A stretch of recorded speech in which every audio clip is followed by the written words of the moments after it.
Video ನೋಡೋಕ್ಕೂ ಮುಂಚೆ subscribe ಆಗಿ ಬೆಲ್ ಬಟನ್ ಕ್ಲಿಕ್ ಮಾಡಿ. ಜ್ಯೋತಿ ಯರ್ರಾಜಿ.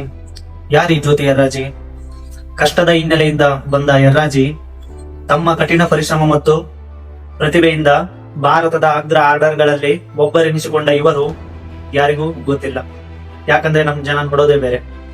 ಬಟ್ ಇಂಥ ಸಾಧನೆ ಮಾಡಿದವರು ಯಾರಿಗೂ ಗೊತ್ತಿಲ್ಲ, ಯಾರಿಗೂ ಕಾಣಿಸೋದೂ ಇಲ್ಲ.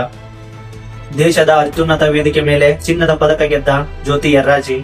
ಜ್ಯೋತಿ ಯರ್ರಾಜಿಯನ್ನು ಸ್ಫೂರ್ತಿ ತುಂಬಲು ಯಾವ ಕೈಗಳು ಇರಲಿಲ್ಲ. ಫುಲ್ ಸ್ಟೇಡಿಯಂ ಎಲ್ಲ ಖಾಲಿ. ಇದು ದೇಶದ ಅತ್ಯುನ್ನತ ವೇದಿಕೆ ಮೇಲೆ ನಿಂತಿರುವ ಭಾರತೀಯ ಯುವತಿಯ ಪರಿಸ್ಥಿತಿ.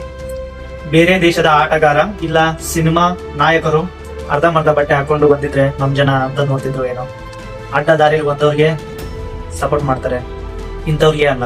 ಇದು ಭಾರತದ ಅತ್ಯಂತ ವೇಗವಾಗಿ ಓಡುವ ಭಾರತೀಯ ಯುವತಿಯ ಪರಿಸ್ಥಿತಿ. ಬಡತನದಿಂದ ಬಂದ ಜ್ಯೋತಿ ಯರ್ರಾಜಿ ಅವರ ತಂದೆ ಸೆಕ್ಯೂರಿಟಿ ಗಾರ್ಡ್ ಮತ್ತು ತಾಯಿ ಆಸ್ಪತ್ರೆಯಲ್ಲಿ ಕ್ಲೀನರ್ ಆಗಿ ಕೆಲಸ ಮಾಡ್ತಿರ್ತಾರೆ. ಜ್ಯೋತಿ ಯರ್ರಾಜಿ ಮೂಲತಃ ವಿಶಾಖಪಟ್ಟಣದವರು. ಹುಟ್ಟಿದ್ದು ಕಡಬಡತನದಲ್ಲಿ, ಆದರೂ ಇವರ ಡ್ರೀಮ್ ಬಹಳ ದೊಡ್ಡದು.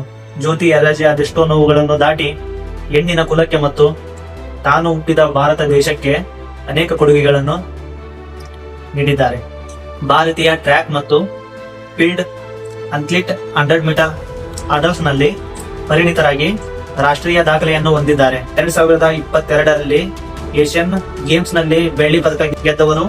24ರಲ್ಲಿ ಪ್ಯಾರಿಸ್ ಒಲಿಂಪಿಕ್ಸ್ಗೆ ಆಯ್ಕೆಯಾಗಿದ್ದ ಮೊದಲ ಭಾರತದ ಮಹಿಳೆ ಜ್ಯೋತಿ ಯರ್ರಾಜಿ.